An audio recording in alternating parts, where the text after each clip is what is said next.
So, in hindsight, what were the top 2 or 3 biggest business lessons you've learned from the whole experience? Look, I think before I started, obviously with CountryCars, I was fresh out of uni. I was quite green, but I had this unshakable determination to achieve something. I didn't really know what it was at that stage, and through the entire CountryCars process, I think that the 2 greatest lessons that I've learned through trial and error, through working with David, through working with various other professional and expert people that came along for the ride. The greatest thing that I learnt was the ability to sell and just the ability and the fundamentals behind running a business, which obviously I had no experience with before I started CountryCars. Okay, so in terms of just, say some fundamentals of running a business, so do you have any sort of examples that maybe our audience can use to apply to their own business? Well, one of the obviously one of the things that when you get into business is you've got to understand payroll and BAS statements and super contributions and things like that. So there are a number of things that like that I just never ever touched that that I quite quickly put myself on a fast forwarded learning curve. So. Okay, great. What were your biggest mistakes? Oh, look, I think my personal biggest mistake, I think, which ties into sort of the last question, was, if we could have done it again, we would probably have got our, bookkeeping / financials in a little bit order, or a little bit of a better order prior to the capital raising. Okay. Obviously it's quite easy for any entrepreneur to continue to focus on what are the high payoff activities, which is running a business, and some of these things which aren't as fun or aren't as glamorous, but just as important, get left behind, and they can cause problems down the track if you go to sell a business or go to raise some capital. So that's probably the biggest mistake I think we made, was that we sort of left that behind and focused too much on the operational side of the business. Okay, so a new startup then should keep their books in order. I would suggest that save yourself a lot of headaches down the track. Get a bookkeeper in. It might seem expensive up front, but at the point where it comes down to the crunch and you might be able to sell your business or raise capital, you'll definitely be thanking yourself. Okay, so another mistake. What would be another one that you had that, again, if you did it again, you would not make that mistake? Look, I'd probably, the way the capital raising process was set up was obviously, one of the advantages of having a business partner is that, I got to focus on the operational side of the business during the capital raising, and it was really important to make sure that things kept progressing and the business, didn't run out of steam. Not so much a mistake, but maybe a little bit of a regret of mine would be, my involvement in the entire capital raising process was probably not as high as I would have liked. Yeah.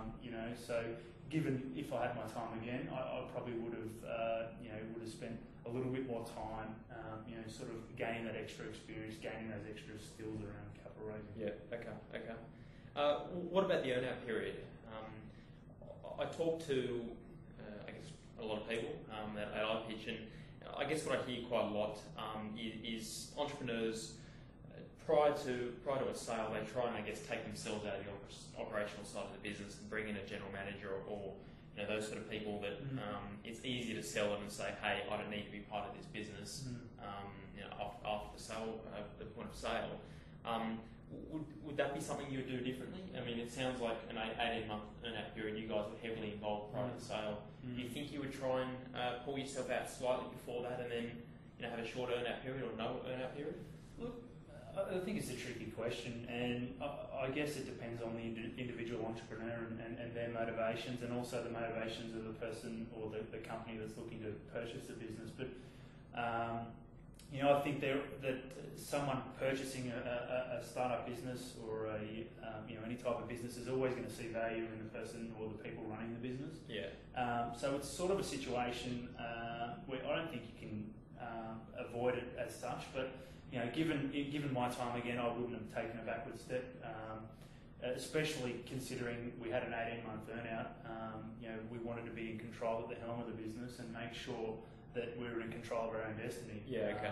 At the end of the day, if you're not there pulling the strings and pulling the right rein, you can short suit yourself in terms of an earnout. So I think it's quite important you stay involved.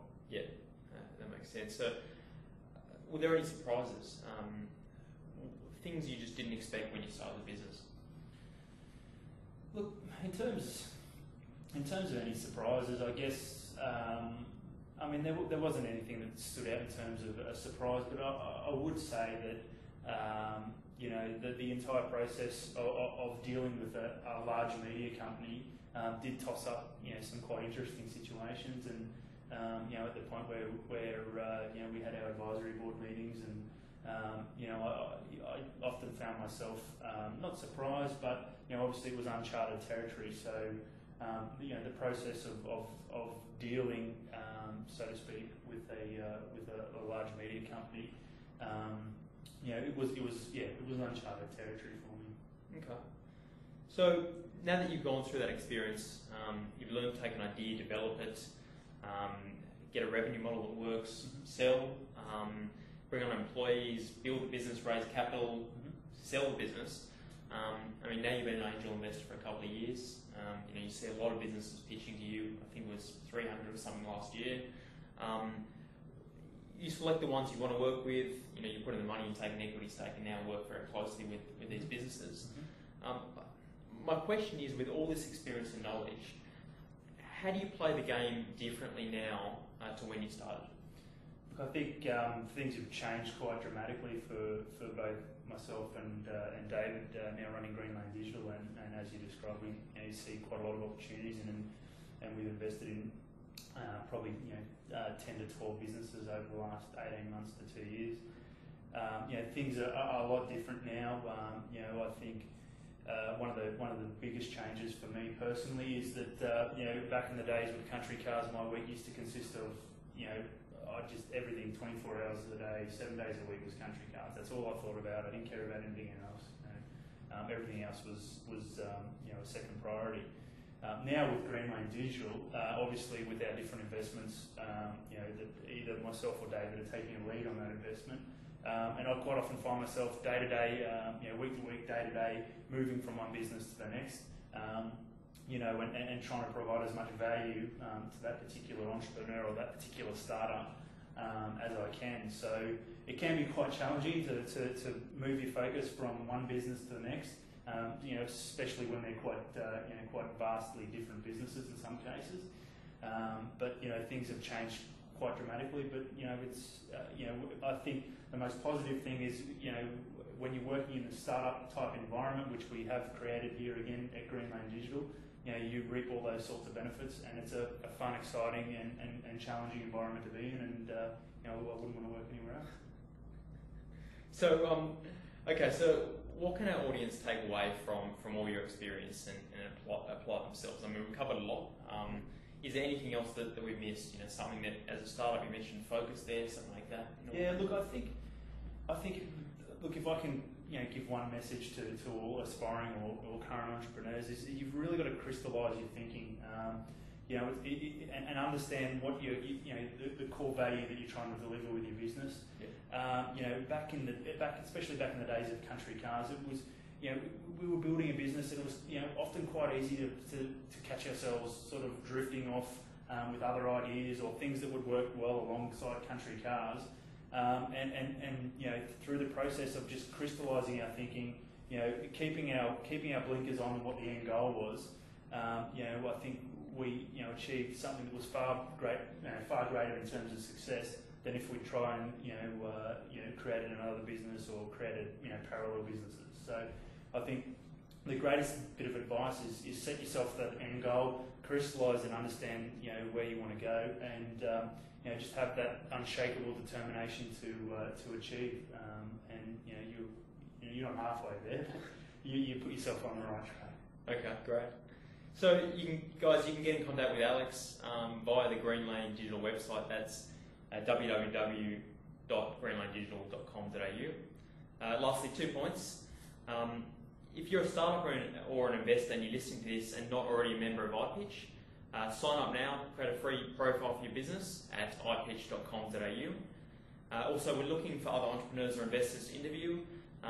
If you're one of these people yourselves or you know someone who is, please email us at investors@ipitch.com.au. Sorry, to clarify that's interviews@ipitch.com.au. Thanks for listening or watching, and thank you, Alex. Thanks very much, Gary. Cheers.